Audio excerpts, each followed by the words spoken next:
Hello, this is Matt on the Moon Family Said Dan channel. Attorney John Deaton has shared what should absolutely scare everyone that's in crypto, and he stated perhaps the greatest proof yet that every cryptocurrency is under attack.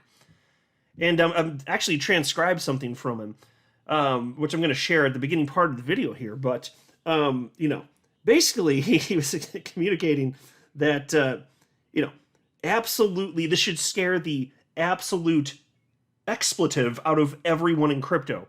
What happened yesterday? And so where does this all stem from? The hearing the other day with Gensler. And now that there's been a little bit of time that has passed and there's been a bit of digestion of all the stuff that's unfolded, I got actually opinion from, I think, 4 different attorneys. And I always appreciate their actual legal taste because look, it's fun for all of us in the XP community to just like share thoughts and ideas.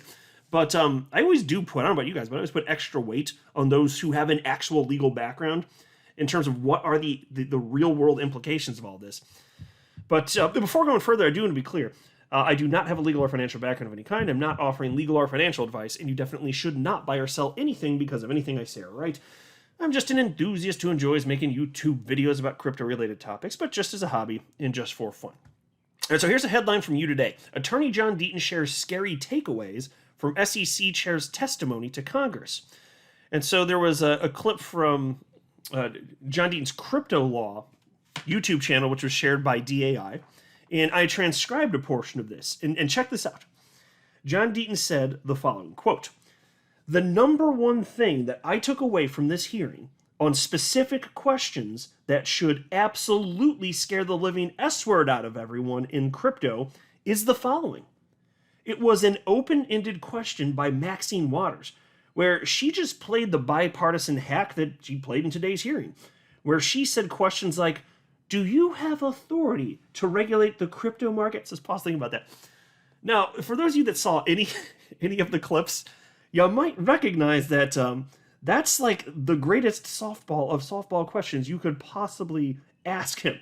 Do you have the authority to regulate the crypto? What the hell do you think he's going to say?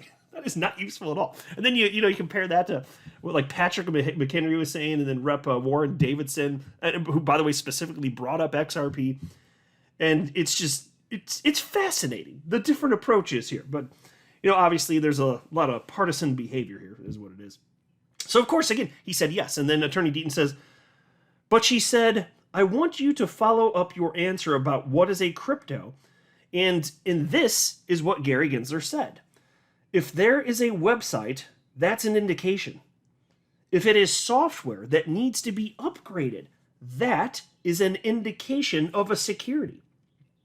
If there are lawyers who have been hired to come in and meet with us, that is an indication of a security because there is a small group of entrepreneurs involved. Just think about that for a second. The man has been saying for 2 years, come in and talk to us. Come in and talk to us. Now he's saying if you come in and talk to him and you hired lawyers to do it, that indicates that you have a security. He literally said that today in the hearing, and then he also threw out if there's Twitter accounts, end quote. Now folks, this is an astonishing statement. So if there's a website, that's an indication it's security. If there's a Twitter handle, that's an indication it's a security.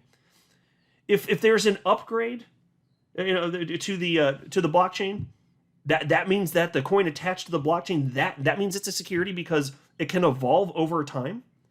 And it's just the wackiest nonsense stuff. Because, of course, for instance, the XRP ledger, which is decentralized, we just had the XLS 20 amendment passed, right? Not that long ago. There pretty regularly amendments get passed. So there are updates and changes to the XRP ledger, which is the case with pretty much any blockchain, including Bitcoin. What, you think Bitcoin's never... Of course, Bitcoin has gone through changes over the years. Like, that cannot be... But that cannot be a reason that something can be secure. It absolutely should not be the case. That has nothing to do with whether, the actual law and actual legal precedent has nothing to do with whether or not there's an investment contract. It has nothing to do with that. Now, if there were, okay, so then does it pass the Howey test? That's what you should really be talking about. But he's talking about lawyers that were hired by a firm. But think about this, though. It's always going to be the case in any for any distributed ledger technology, if there's a coin attached, if it's widely adopted, you're going to end up with instances where there's all sorts of various developers building on top of the blockchain. And so if they hire lawyers for any reason having to do with that, that's an indication it's a security. And if they talk to the SEC or the SEC, the attorneys do on behalf of whatever the developer is, that's an indication. Do you see how dangerous this is? And that's what Attorney Deaton's getting at. That's how bad this is. Which is, again, it's an indication that everything is a security. Now, finally, Gensler actually came out and said that. Just within the last couple months or so, Gary Gensler actually said everything, and I'm paraphrasing, but he did say this, everything that's not Bitcoin looks like a security. So here he is, at least in that regard, he's being consistent, but my God, the cojones on this guy. And here's another just ridiculous, example of Gary Gensler's behavior. Because look, before he was SEC chair, he said certain things that he will no longer say as SEC chair, which shows you that he's just not being intellectually honest in terms of what he thinks and the actions that are being taken here. And I brought up actually the other day, I've always worried. XRP, my largest crypto holding, under attack. And I've many times said, for over 2 years now, I'm very concerned about the rest of my roughly 30 different cryptocurrencies I hold. I wonder what Gary Gensler's going to want to attack next. And it turns out one of the answers is Algorand, cryptocurrency algo. And what's offensive about this, well, there's so many things, but in particular, back in, I think it was 2019, as Gary Gensler was working at MIT, he was shilling Algorand. I kill you not. He was actually shilling Algorand, talking about how it's fantastic technology, and the guy created it, one of his coworkers at MIT, and he said that you could actually build Uber on top of it effectively, and just do this in a decentralized way. And he was literally just shilling Algorand. Now, fast forward to 2023, you have the SEC suing Bittrex, which, by the way, announced weeks prior that it was leaving the United States due to a lack of regulatory clarity. And, the SEC is not directly suing Algorand Foundation, but in this lawsuit against Bittrex, which again is leaving the United States, they claim that, I think it was 6 coins that were traded on there, and it wasn't meant to be an exhaustive list by the SEC, but they decided to name 6 specifically, said these coins are securities. That's the message. And one of them was Algorand. It's like, oh, okay, got it. One of my larger crypto holdings, by the way. It just happens to be. Gary Gensler is ruining my opportunity for life-changing wealth. That is what Gary Gensler is doing to me personally, and you. He's doing it to all of us. Everything is at risk here. And so you had Fox Business journalist Eleanor Terrett wrote the following. She said, new CEO of Algorand Foundation, Stacey Warden, has issued this statement in response to the SEC naming Algo a security in its lawsuit against Bittrex. And if you're wondering why aren't they just going after the developers? Well, of the cryptocurrencies, why are they going after the exchanges? Well, that's the choke point. If you make life absolutely awful, miserable, untenable for cryptocurrency exchanges, you don't have to worry about the cryptocurrencies, not as much anyway. Because look, there are over 20,000 different cryptocurrencies. The SEC can never actually attack all of them. But if you create an environment where crypto just can't thrive in general, and you can do that by shutting down exchanges, there you go. That's the goal. But here's the quote from Stacey Warden, CEO of Algorand Foundation. The U.S. SEC recently sued Bittrex for purported securities law violations. The complaint alleges that algos are an example of securities available for trading on Bittrex. We are not a party to the lawsuit and do not intend to address each allegation made in the complaint.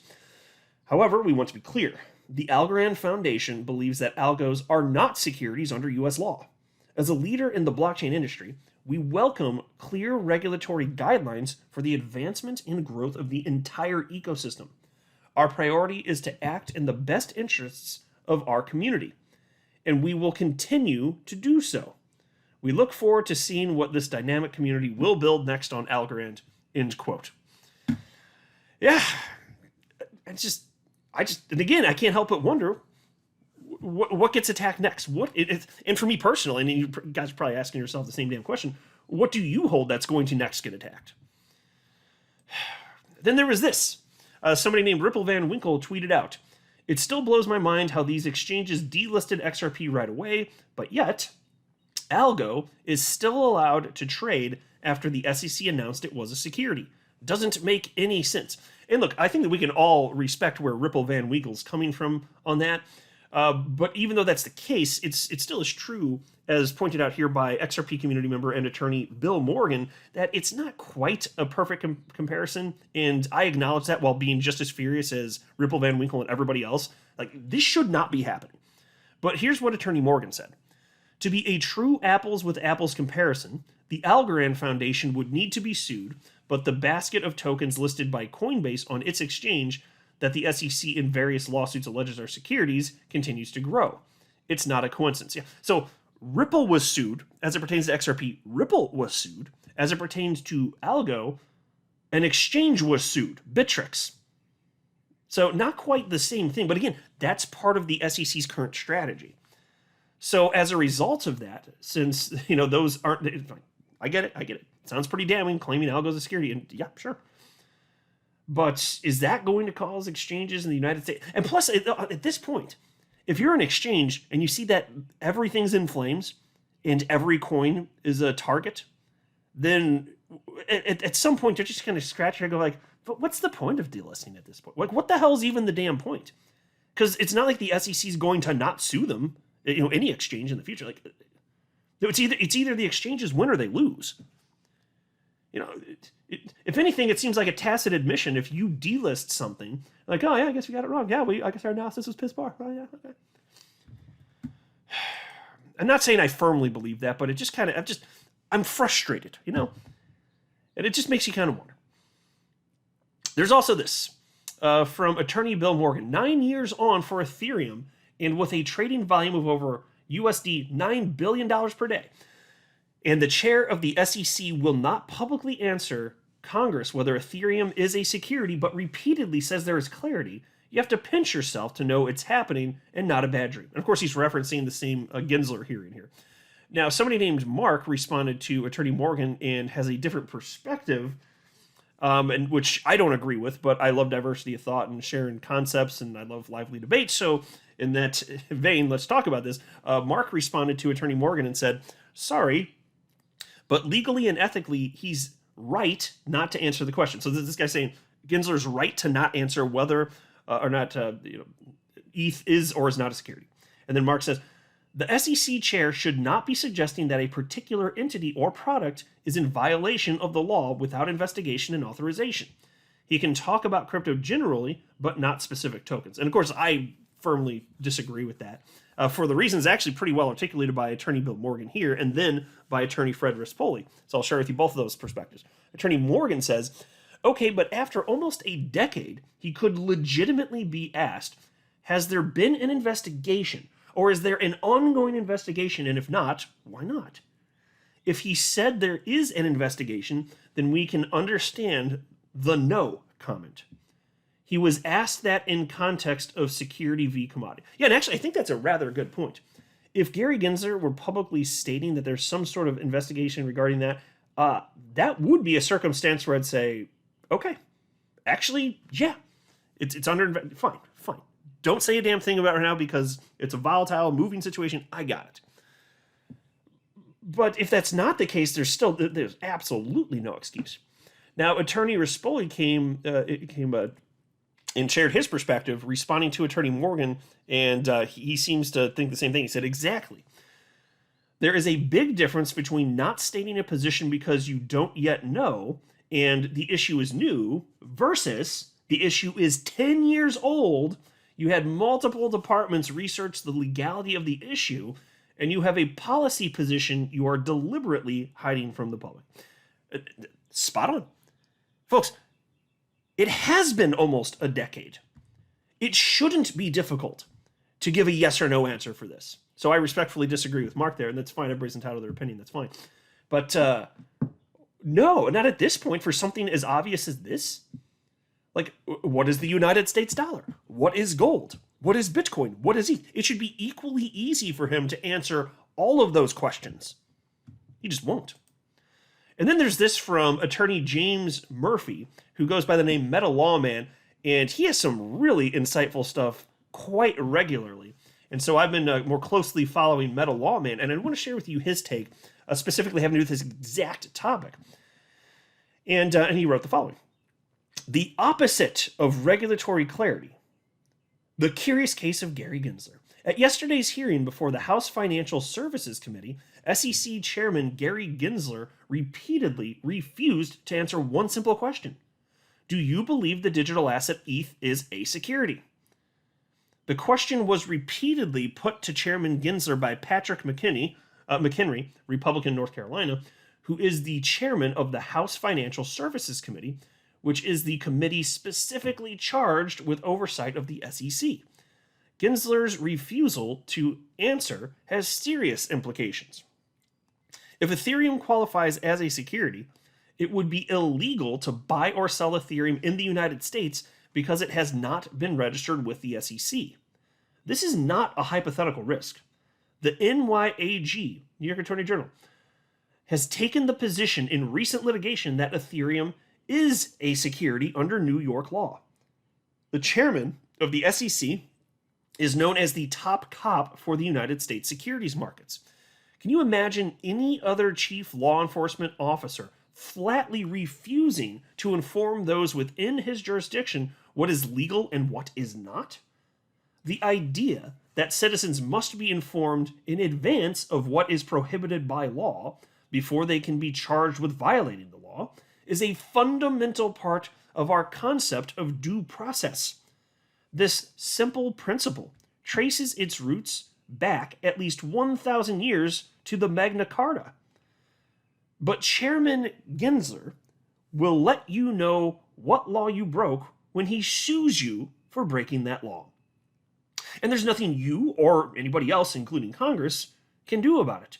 The chairman's bizarre hide-the-ball strategy has serious ramifications for us all. Yeah, I'll pause to note, Congress, they can't stop Gary Gensler from acting unethically, there's that, but Congress certainly does have the power to make it clear who is in charge of what. So things Congress could do, but with the current makeup of Congress, no, not happening anytime soon, probably years away from that, which is why, as Attorney Deaton has said many times, the closest thing we're going to get to clarity is going to come from the result of these legal enforcements that we've been seeing pop up at rapid pace, especially this year. There's been all sorts of new lawsuits popping up. But anyway, Attorney Murphy continues. Without clarity on Ethereum, retail holders of ETH cannot be sure whether they are in possession of a worthless, unregistered security. U.S. crypto exchanges cannot be sure whether they will be charged by the SEC for illegally listing Ethereum for trading, and, perhaps worst of all, development teams that have worked for years to build innovative projects on the Ethereum blockchain cannot be sure whether they might be shut down one day because Gensler decides that transactions in Ethereum are all illegal. Gensler's hide-the-ball tactics have damaged the credibility of the institution of the SEC, a once proud agency, respected throughout the world for its sound judgment and integrity. No, I'm not kidding. This was once true. Once lost, such credibility is not easily recovered. Tragically, some of our most brilliant young people, engineers and entrepreneurs, are now forced to contemplate the heartbreaking decision to leave the United States in order to pursue their dreams in another country where innovation and opportunity are still welcome. It didn't have to be this way. Gensler's intransigent position stands in stark contrast to that of the New York Department of Financial Services, the NYDFS. The NYDFS publishes a green list of approved crypto assets that may be listed on any exchange with a BIT license. The NYDFS green list of approved crypto assets includes Ethereum, of course. And Adrian Harris, superintendent of the NYDFS, put out a press release last September proactively addressing the regulatory impact of Ethereum's transition from proof of work to proof of stake. That NYDFS press release informed all New York crypto market participants that, quote, following Ethereum's upcoming protocol change to a proof of stake consensus mechanism, the NYDFS will continue to recognize Ether under its green-listed coin/tokens, end quote. So that sounds positive, right? And then he wraps up by stating, that is what regulatory clarity looks like. It's really not that hard to do. Gary Gensler should take note. It's getting late. Now, that is a fantastic thread. And so it's not impossible. It's not outrageous. It's more like, why do you have the motives that you have? Like, what are you doing, Gary Gensler? And so he just feels like bringing a hammer down on the whole thing is what's going to be best for him. It certainly looks like that. You can't know for sure what's in the heart and mind of that guy. Actually, I shouldn't even say that because I'm not convinced that he has a physical heart in his body. I'm not even convinced he's human. He's just some sort of creature that nature accidentally made. So that, I don't know. But again, there is a path forward here. And so that's why this idea that Gary Gensler shouldn't be expected to articulate what ETH is after almost a decade is completely absurd to me. That's just my personal opinion. I'm not a financial advisor. You should not buy or sell anything because of anything I say or write. That would be a very, very, very bad idea. Until next time, to the Moon Family Sedan.